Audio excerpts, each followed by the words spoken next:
Super. இப்பதான் தோசை சுட ஆரம்பிச்சியா? காலங்காத்தால ஃபிளாட்ல இருக்கிறவங்க அத்தனை பேருக்கும் நல்ல எக்ஸசைஸ் கொடுத்துட்டு கூலா தோசை சுட ஆரம்பிச்சிட்டேன். சீக்கிரம் லேட் ஆயிடுச்சு. கேவலமா இருக்கு. அவரோட பேக் கட்ல கீழே தான் இருந்தது. அவரு அந்த அளவுக்கு புத்திசாலி எல்லாம் இல்ல. நம்ம நல்ல நேரம். உண்மைதான். நீ என்னைக்கு நிதானமா யோசிச்சிருக்க? பாவம் அந்த ஆளை பத்தி என்னெல்லாம் சொல்லிருப்ப. அப்புறம் குழந்தை காணோம்னா கூல இருக்க முடியுமா? உண்மைதான். இததான் செட்டி வாழ்க்கைன்னு சொல்லுவாங்க. எல்லாரையும் சந்தேக கண்ணோட்டத்துல பாக்குறது. அந்த கண்ணோட்டம் உனக்கு கொஞ்சம் ஜாஸ்தியா இருக்கு. பரவாயில்லையே, ரெண்டு பேரும் ரொம்ப ஒத்துமையா இருக்கீங்க. எங்க வீட்லயும் இப்படிதான். கறி மீன் குழம்பெல்லாம் என் கையால போனாதான் என் பொண்ணுக்கும் பொண்டாட்டிக்கும் பிடிக்கும். பொதுவா நான் கிச்சனுக்குள்ள வரதே இல்ல. எந்த விஷயத்திலயும் நான் மூக்க நுழைக்கிறது இல்ல. சும்மா சாப்பிட பிளேட்டை கழுவிட்டு வந்தேன், அவ்வளவுதான். ஏன்னா வீட்டோட மொத்த டிபார்ட்மெண்ட்டும் லதா ஓடுது. சரி வாங்க உட்காருங்க. வீட்டு வேலை மட்டும் இல்ல, சில நேரம் அவருக்கு கை கூட கழுவி விட்டுருக்கு. நீங்க மட்டும் இங்க இல்லனா அவரை ட்ரெஸ் பண்றதுக்குள்ள நான் பிரேக்ஃபாஸ்ட் ரெடி பண்ணிட்டு அவரை பின்னாடியே நின்னு ஊட்டி விட்டுட்டு இருக்கணும். என்ன பண்றது, ஸ்டாக் ஏஜென்சில வேலை செய்யறதால டைம் வெரி இம்பார்ட்டன்ட். சில சமயத்துல சாப்பிட கூட நேரம் இருக்காதுன்னா பாத்துக்கங்களா. அதெல்லாம் சும்மா சொல்றாருங்க இவரு. இவர் ஃப்ரெண்ட்ஸ் எல்லாம் சேர்ந்து ஆந்திரா மெஸ்ல சிக்கன் பிரியாணி ஃப்ரைட் ரைஸ்னு மூக்கு பிடிக்க சாப்பிடுவாங்க. இதெல்லாம் நமக்கு தெரியாதுன்னு நினைச்சிட்டு இருக்காரு சார். என்ன உன்ன மாதிரி எப்போ இலைகளையே சாப்பிட்டுட்டு இருக்க முடியுமா? ஆடுங்க மாதிரி. அதனால மதியம் மட்டும் ஹோட்டல்ல சாப்பிட்டுக்கிறேன். டாடி ஓவரா பந்தா பண்ணாதீங்க. எங்களுக்கு ஹோட்டல்ல பிரியாணி சாப்பிடணும்னு ஆசையா இருக்கு. நீ சொல்றத பார்த்தா நான் பெரிய கஞ்சன் அங்கிள் நினைப்பாரு. உனக்கு ஒன்னும் வாங்கி தரலன்னு. பின்ன கஞ்சனா இருக்கிறதால தான் எப்பவும் சாமி ஹோட்டல்ல காஞ்சி போன தோசை வாங்கி தரீங்க. உனக்கு பிரியாணினா ரொம்ப பிடிக்குமா? உங்க அப்பாவை பத்தி உங்ககிட்ட ஏதாவது கம்ப்ளைண்ட் இருக்கா? சொல்லு சொல்லு. ஆமா உண்மைதான்.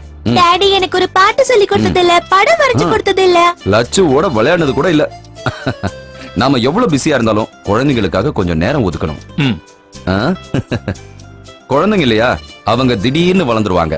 அவங்க வளர்ந்ததுக்கு அப்புறம் நமக்கு நேரம் கிடைச்சும் பிரயோஜனம் இல்ல. குழந்தைங்க பெரியவங்களான உடனே நம்மள தூக்கி எறிஞ்சிட்டாங்கன்னு நினைச்சுக்கிறோம். ஆனா இவங்க என்ன பாத்துக்கிட்டு இருக்காங்கல்ல, என்ன பண்றது? ஓடிதான் ஆகணும். லட்சுவ ஒரு டாக்டர் ஆக்கணுமே. என்ன கிளம்பிட்டியா? அதுக்குள்ள சாப்பிட்டீங்களா? காலையில டிராபிக்ல மாட்டுறதுக்கு முன்னாடி ஆபீஸ் போகலனா அப்புறம் வழியிலேயே கிடக்க வேண்டியதான். உங்ககிட்ட நேத்தே சொன்னல, உங்ககிட்ட கொஞ்சம் தனியா பேசணும், அதுக்காக தான் வந்தேன். அதனால என்ன சொல்லுங்க, என்ன விஷயம்? இது ஒரு வார்த்தையில சொல்லக்கூடிய விஷயம் இல்ல. ஏன், ஏதாவது காசு பண்ண மாட்டா? இல்ல, அதெல்லாம் ஒண்ணு இல்ல. வேலை ஏதாவது வேணும்னா உங்க ஊர்ல கிடைக்கிற சம்பளம் கூட இங்க டிரைவர்களுக்கு கிடைக்கிறது இல்ல. அது மட்டும் இல்லாம சாப்பாடு, தங்கறதுக்கு இடம் எல்லாம் கணக்கு போட்டு பார்த்தா பைசா. நீங்க நினைக்கிற மாதிரி எல்லாம் எந்த பிரச்சனையும் இல்ல. நானும் யாருக்கும் சுமையா இருக்க மாட்டேன். இது என் தனிப்பட்ட விஷயம் தான். உங்ககிட்ட நான் கொஞ்சம் தனியா பேசணும், அவ்வளவுதான்.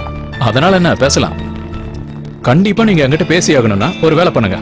இங்க சிட்டில உங்களுக்கு ஏதாவது வேலை இருந்தா அதை முதல்ல முடிச்சிருங்க. நான் நம்பர் தரேன். வேலை முடிஞ்சதும் கூப்பிடுங்க. முடிஞ்சா நம்ம மதியம் மீட் பண்ணலாம். ஓகே? ஐயோ, லாஸ்ட் கார்டு தான் நேத்து நம்ம போலீஸ் கிட்ட கொடுத்துட்டோம். நம்பர் நோட் பண்ணிக்கங்க. 9884064319. லதா, அந்த மொபைலோட சார்ஜருங்க அந்த டேபிள் மேல வச்சிருக்கேங்க. பேப்பர் வேணுமா? வேண்டாமா, அங்கிளுக்கு கையில எழுதுனா தலையில எழுதுன மாதிரி அவ்வளவு சீக்கிரம் மறக்காது. 9840064319. இந்த கையில எழுதுறது எங்கேயோ பாத்திருக்கேன், ஆனா சரியா ஞாபகம் இல்ல. ஓகே, அப்ப கால் பண்ணுங்க. பாய் லட்சு. பாய். லதா, நான் கிளம்புறேன்.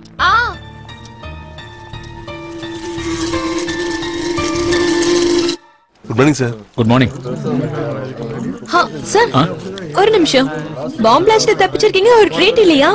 ஓ, காலையில ஃபிளாஷ் நியூஸ் அதான். இந்த விஷயம் எங்களுக்கு ராத்திரியே தெரிய வந்துருச்சு. வீராவும் ரொம்ப பயந்து போயிட்டாரு போல. நல்ல வேலை நோட்டீஸ் அடிச்சு ஒட்டாம இருந்தாங்க. Do one thing, take this. Muniyandi கிட்ட சொல்லி எல்லாருக்கும் லட்டு வாங்கி கொடுங்க. அப்ப லட்டு மட்டும் தானா? சரி சரி. முனியாண்டி. Hello, good morning. உங்களுக்கு தான் இப்ப போன் பண்ணலாம்னு இருந்த டாக்டர். எதுக்கு? செலவு பண்றதுக்கா? அட, இந்த வீர பையன் உனக்கு இந்த மேட்டர் தெளிவா சொல்லிட்டானா இருக்கு. அதெல்லாம் ஒண்ணு இல்ல. சரி, யாரோ உன் கூட லைஃப் சேவிங் ஃப்ரெண்ட். இந்த கதையெல்லாம் உங்ககிட்ட யாரா சொன்னது? நீ லதாவுக்கு போன் பண்ணியிருந்தியா? ஆமாண்டா, லதா தான் சொல்லுச்சு, ஒரு பழைய கிளாஸ்மேட்ட பத்தி. ஆமா, யார்டா அந்த ஜோஸ்? எனக்கு தெரியாத ஒரு ஆளு. உனக்கு தெரியும்னு நினைக்கிறேன். நம்ம கூட 7ஆம் கிளாஸ்ல படிச்ச வெள்ளையா குண்டு முகம். டேய், நம்ம பெஞ்சில இருந்து 2 பெஞ்சுக்கு பின்னாடி இருந்த ஜோசப் ஆபிரஹாம்டா. சத்தியமா சொல்றேன்டா, எனக்கு அந்த முகம் பிடிபடல. நானும் லதா சொன்னதுல இருந்து யோசிச்சுட்டு தான் இருக்கேன், யார் இந்த ஜோஸ்ன்னு.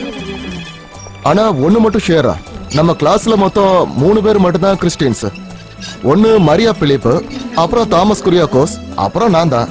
மச்சான் அவன் 7வது முடிச்ச உடனே வேற ஸ்கூலுக்கு போயிட்டானா. அது ஏதோ ஒரு பேர் சொன்னா. என்ன இருந்தாலும் 20 வருஷத்துக்கு மேல ஆச்சுல்ல, அதான் மறந்துருக்கும். அப்ப நம்ம கிளாஸ்ல நடந்த ஒவ்வொரு விஷயத்தையும் தெளிவா புட்டு புட்டு வைக்கிறான்டா. நம்ம பாட்டுவாதியரோட பாட்டை இப்பவும் பாடுறாப்ல. சாரதா டீச்சரோட மேஜையில இருந்து அவங்களுக்கு தெரியாம கொஸ்டின் பேப்பர் எடுத்ததும் பொண்ணுங்களோட பாத்ரூம்ல ஒளிஞ்சு பார்த்ததுக்கு ஹெட் மாஸ்டர் நம்மள அடிச்சதெல்லாம் சொல்றான்டா. அப்படியா? Good morning sir. Quite interesting. இதெல்லாம் லதா கேட்டாளா? அவ முன்னாடி தான் இதெல்லாம் சொன்னாப்ல. சரி, என்ன பண்றாரு? ஹை ரேஞ்சில ஜீப் ஓடுறாப்ல. ஒரு பக்கா கிராமத்தான். நான் இல்ல ஆனந்தியை நான் கொல்லல. ஆனந்தியை நான் கொல்லவே இல்ல. என்னை நம்புங்க, நான் கொல்லவே இல்ல.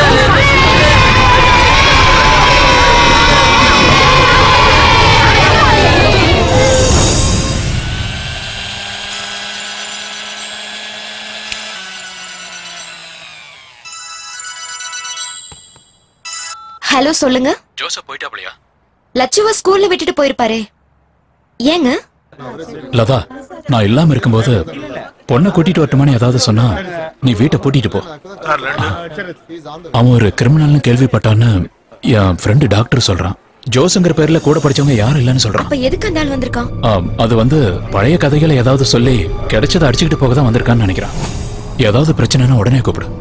சரி.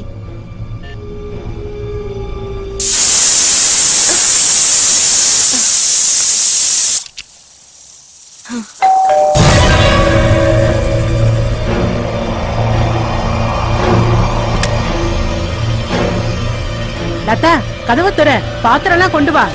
இன்னைக்கு உங்க ஆத்துல விருந்துன்னு எனக்கு சொல்லவே இல்லையே. மார்க்கெட் பக்கம் சுத்திட்டு இருக்கும்போது தான் நினைச்சேன் லட்சுக்கு பிரியாணி கொஞ்சம் செஞ்சு கொடுக்கணும். ஐயோ, எல்லாமே கீழே விழுந்து நாத்தாடிக்க ஆரம்பிச்சிருச்சு. எல்லாம் கீழே விழுந்துடுத்தே. ஒரு பாத்திரம் கொடுங்க. லதா, பாத்திரம் கொண்டு வா. அப்படியே துடைக்கிறதுக்கும் துணி. துடைக்க துணி எங்க சொல்லு, நான் எடுத்துட்டு வரேன். கோழி சத்ததுக்கு அப்புறமும் துடிக்கிறத பாத்தீங்களா?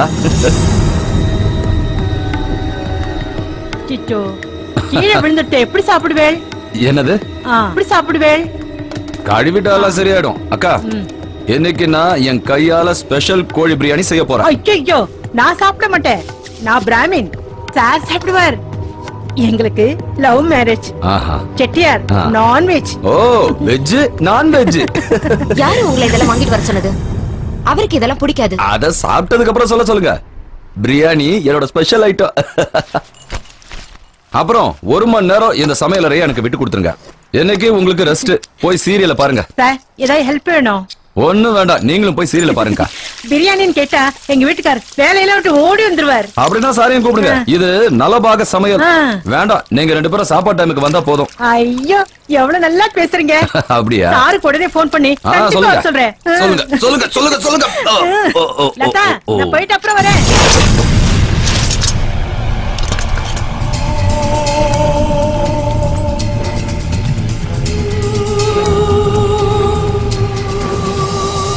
ஏதாவது சொல்றதுக்கு முன்னாடியே அந்த ஆளுதான் கோழி கிழின்னு எதையும் வாங்கிட்டு சமையக்கட்டுக்குள்ள போயிட்டாரு. நீ ஒண்ணு பண்றியா? பக்கத்து வீட்டு அக்காவை கூப்பிட்டு நம்ம வீட்டுல உட்காருவே. நான் உடனே அங்க வரேன். இல்ல, அக்கா திரும்பி பிளாட்டுக்கு போயிட்டாங்க.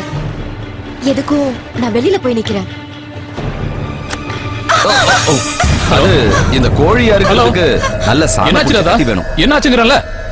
ஹலோ ஹலோ, ஒண்ணே இல்ல. உலகநாதனா என்கிட்ட கொடுங்க.